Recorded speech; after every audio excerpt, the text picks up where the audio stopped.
Bom dia, meu amigo, minha amiga, que você comece essa segunda-feira de forma abençoada. Vamos lá, vamos começar com notícia importante, hoje falando sobre Cleitinho Azevedo.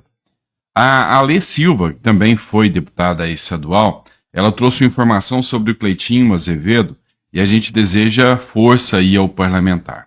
Segundo a Alê Silva, ela tem notícias de que o pai do nosso amigo e senador Cleitinho Azevedo encontra-se num momento delicado em virtude de sua saúde, que está comprometida. Clamo a todos que levantem suas vozes para o céu em oração por ele e por sua família. Só a mão de Deus para conduzir um momento como esse.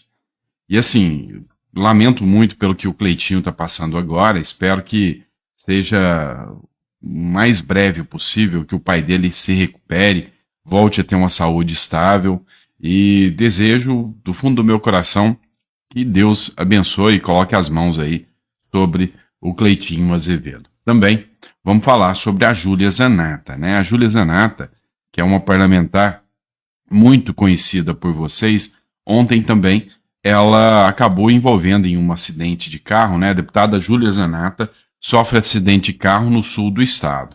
O acidente aconteceu na noite de domingo. Então foi ontem, bem à noitezinha, a deputada Júlia Zanatta sofreu um acidente de carro na noite desse domingo em Criciúma, no sul de Santa Catarina.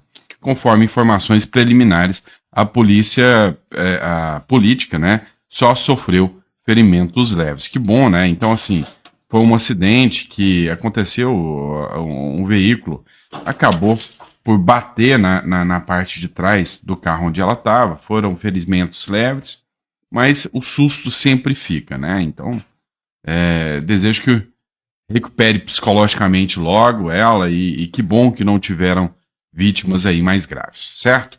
Agora vamos começar com as notícias políticas. Pessoal, vamos falar do caso da homenagem a Michele Bolsonaro que acontecerá no Teatro Municipal. Ao que tudo indica, vai se manter lá porque o vereador deu esclarecimento de que ainda não recebeu qualquer notificação via judiciário.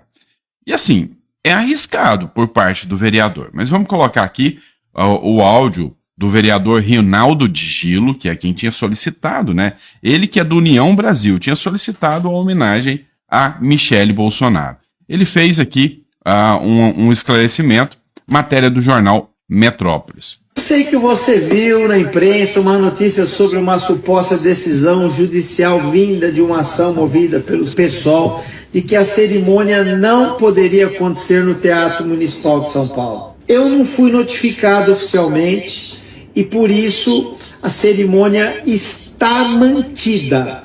Consultando a presidência da Casa Legislativa, Câmara Municipal de São Paulo, a mesma me informou que o evento está mantido no Teatro Municipal de São Paulo e que as medidas judiciais cabíveis estão sendo tomadas. Não tem brecha para censura e para quem quer o fim da liberdade, nem para os perseguidores.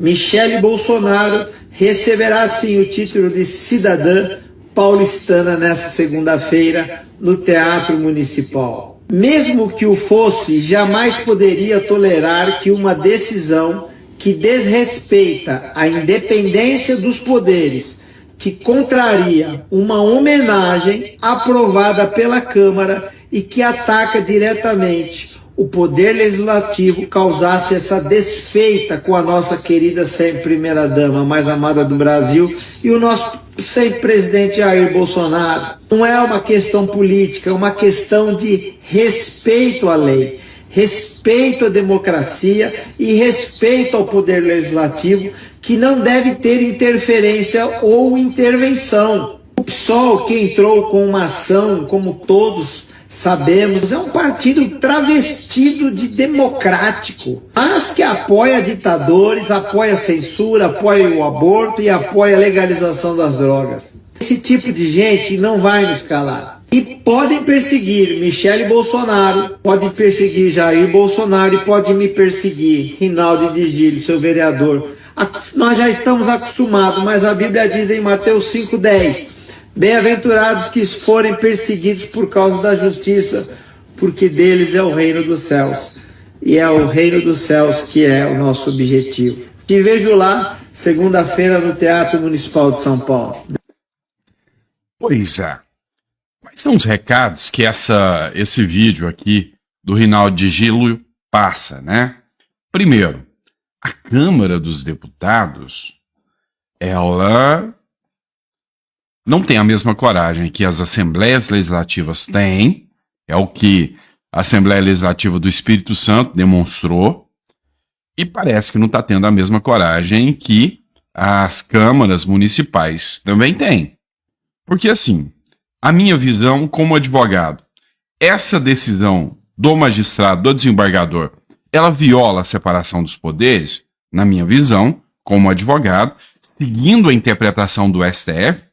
Sim, sim.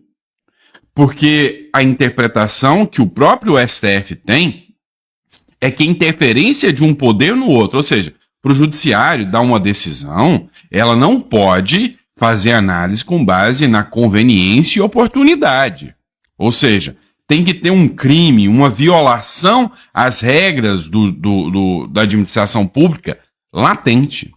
Como o Rinaldi aqui deixou bem claro, a Câmara dos Vereadores aprovou. Não é uma coisa que simplesmente é uma vontade de um vereador contra a lei. Não há nenhuma violação à lei aqui. É lícito fazer homenagem, sim. Tanto que o PSOL faz, quanto a decisão aqui judicial, na minha visão, elas violam aqui, sem sombra de dúvidas, o preceito da separação dos poderes. Agora, nós não podemos esquecer de um pequeno grande detalhe. Aqui é o Brasil. E aí, o judiciário aqui deita e rola em cima dos outros poderes. Então, assim, é muita coragem do Rinaldi de Gilo com esse vídeo e peitar o judiciário. E eu acho que isso aqui é uma coisa, é uma situação que começa a desencadear mais e mais situações no Brasil. Ou seja, começa com a Assembleia Legislativa, agora com a Câmara de Vereadores.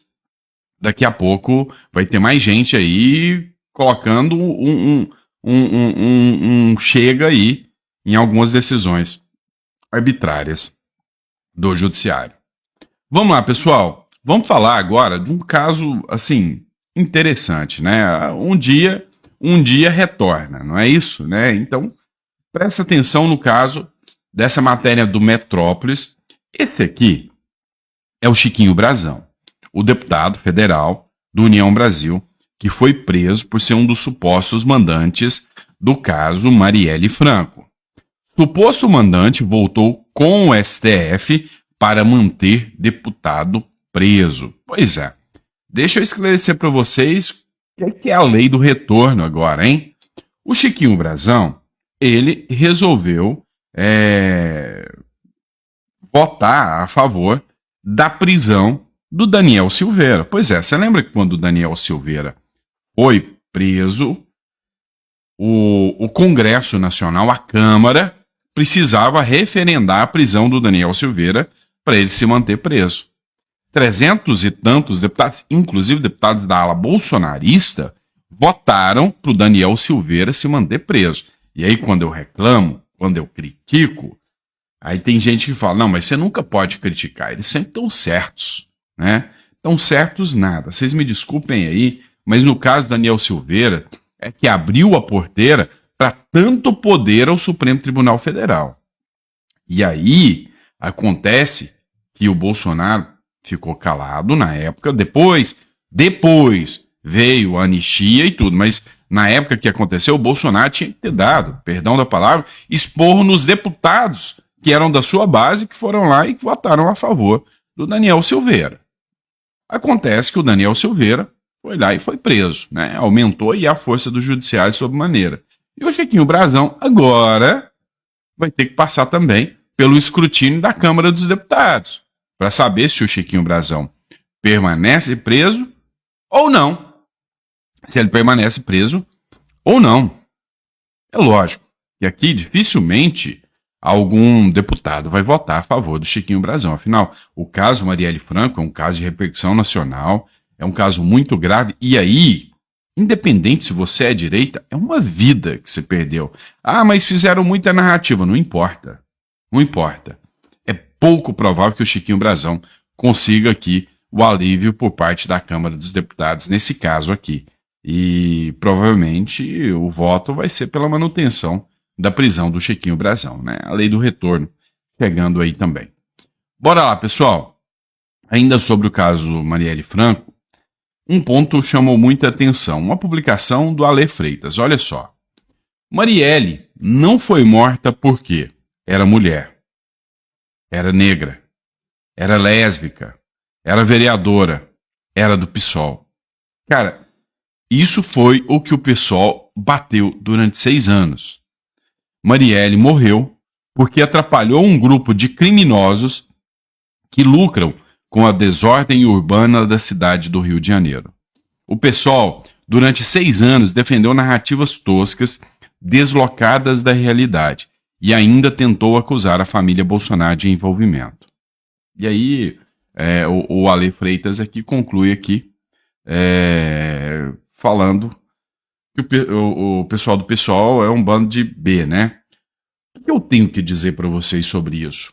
O Ale Freitas, do ponto de vista de argumentar aqui o quanto o PSOL distorceu a realidade, o quanto ele surfou politicamente em cima da morte da Marielle Franco, não tem o que falar. Os vereadores do PSOL deveriam estar com vergonha do quanto utilizaram a morte de uma mulher negra, lésbica, para politização. E é bem a cara da esquerda. Não respeitam nada. Dizem ser os defensores, com a narrativa mentirosa, mas não respeitam nada. Nada. Enfim, quem sabe agora a Marielle Franco possa efetivamente descansar, sabendo quem são os mandantes desse crime bárbaro e com as narrativas de uma mulher que era uma mulher íntegra. Porque assim, não sei se vocês sabem, a Marielle Franco tem muito mais coragem do que muita gente que se diz de direita aí. Porque ela resolveu enfrentar a milícia, que é um grupo criminoso, bateu de frente para defender moradores que estavam numa área lá carente, contra o grupo que queria zoneamento de terra lá para ganhar milhões e milhões. Ela bateu de frente e por isso ela foi morta. Por isso ela foi morta. Então, com certeza, você consegue perceber a integridade da Marielle Franco aqui. E aí, percebendo a integridade da Marielle Franco, com certeza, se ela visse o que fizeram após a morte dela, ela teria vergonha do próprio PSOL. Não tenha dúvidas disso, do que fizeram em relação a isso, não é? Vamos lá. E aí, eu venho alertando a vocês, não é de agora, eu venho alertando já há um tempo. Quanto mais o Lula, o PT, vem mostrando a sua face, mais ele despenca e mais Bolsonaro ganha força e a narrativa de que há uma perseguição contra Bolsonaro cresce. E eu venho falando isso há muitos editoriais. Talvez com atraso, mas não um atraso demais, a Folha de São Paulo começa a reconhecer isso também. Oposição a Lula vê Bolsonaro fortalecido e erro da esquerda com atos esvaziados. Vamos falar sobre isso aqui. É o seguinte, os atos que aconteceram, o grande movimento da esquerda conseguiu lotar um micro-ônibus ou um fusquinha, talvez. Não deu ninguém. Foi um evento vergonhoso. E aí a Gleisi Hoffmann vem com um papinho de não vale a quantidade, a qualidade. Tá bom, desculpa esfarrapada, faltou pão com mortadela. Isso aí todo mundo sabe.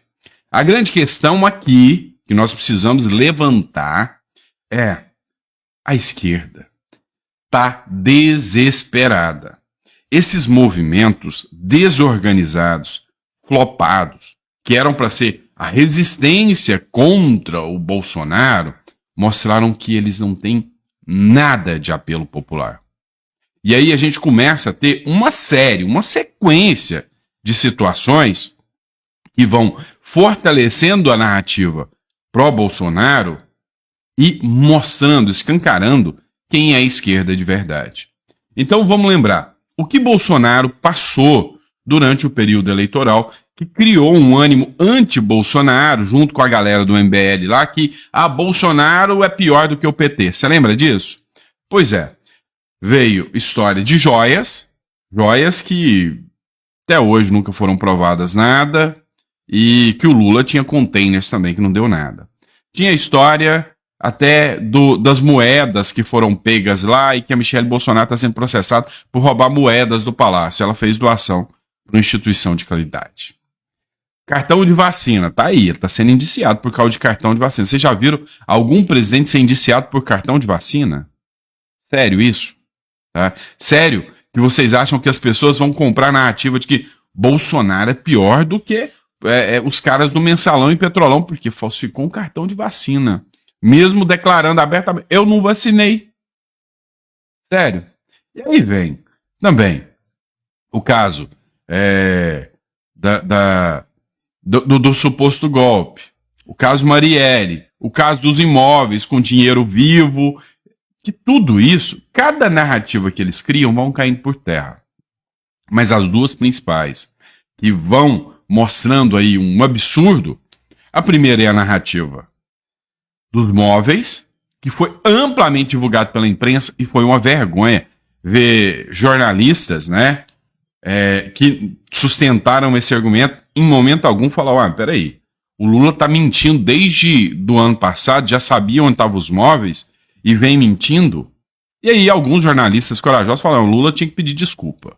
E aí vem o caso da Marielle Franco. Algum jornalista vai falar também, o Lula tinha que pedir desculpa, o Boulos, o Pimenta, todos, o Freixo, o Randolph, todos utilizaram esses argumentos contra o Bolsonaro. Vão pedir desculpa falando, realmente, Bolsonaro não era o cara que mandou, não. Então, mais uma narrativa que cai por terra. E aí, tem a narrativa do golpe. Cá entre nós. Para quem tem um pingo de discernimento sobre direito, o cara tentar dar um golpe fazendo uma minuta que tem que ser submetida a vários setores, com análise jurídica, um cara que poderia simplesmente, se o exército falar, não, eu não concordo com a minuta de estado de sítio, que está previsto dentro da Constituição, ou de estado de defesa, eu não concordo com essa minuta, o Bolsonaro usava a caneta, trocava o cara, e se quisesse dar um golpe, daria. Mas o cara simplesmente olhou meios jurídicos do que ele poderia fazer. Ok? Então, assim, juridicamente falando, e eu estou falando como advogado aqui, também não é uma tese que convence muito. E aí, o Bolsonaro não está precisando fazer nada, absolutamente nada. Ele só deixa acontecer. E aí ele está vendo a Odebrecht voltando, ele está vendo financiamento a Cuba, financiamento a outros países voltando, ele está vendo o Lula mandando dinheiro para a agência que financia o Hamas, a agência da ONU, ele está vendo o Lula atacar Israel e o brasileiro tem um sentimento de gratidão muito grande por Israel e o Lula parece que não percebe isso, ataca Israel. Ele está vendo o Lula endossar a ditadura cubana, Bolsonaro, e a direita sempre alertou, Lula se alinha a ditadores. O Lula traz Maduro aqui com honras de chefe de Estado e é o fiador da eleição venezuelana, com prisão de opositores e tudo mais. E aí, não precisa fazer mais nada, deixa acontecer que o cara derrete sozinho. Derrete sozinho. É isso que está acontecendo, tá? Então, hoje, para aquela galera que acreditava que o amor venceu, que a democracia venceu, o Estadão mostra que não é bem assim. A volta de Lula deu ânimo aos que pretendem reescrever a história da Lava Jato, como se a corrupção durante os governos do PT não tivesse existido. Mas os fatos se impõem.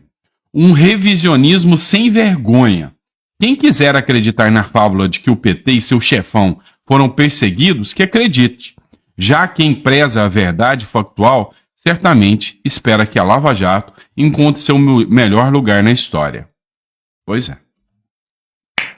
Nunca achei que eu ia ter orgulho de uma matéria do Estadão.